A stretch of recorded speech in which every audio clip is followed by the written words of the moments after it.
आणि मला असं वाटतं की मी आज जे दाखवणार आहे याच्यानंतर जर समजा आपल्याला भीती नाही वाटली तर मला असं वाटतं या देशात निवडणुका न लढवलेल्याच बऱ्या. फक्त तुम्हाला 2014 नरेंद्र मोदी पंतप्रधान झाले त्यावेळेला आणि नक्की काय खणलं जात आहे आपल्या खालून आणि आपल्याला माहितीच नाही. मी आता फक्त एक पहिला मॅप मी तुम्हाला भारताचा दाखवतो. पंतप्रधान नरेंद्र मोदी पंतप्रधान व्हायच्या अगोदर गौतम अडाणी कुठे होते की आता 2024-25 ला गौतम अडाणी आता कुठे आहेत. फक्त सरकारच्या आशीर्वादाने.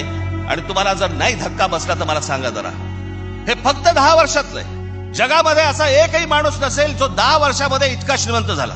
मला कुठच्या उद्योगपतीने उद्योग करू नये या मताचा मी नाहीये, इतका दळभद्री विचार माझा नाहीये.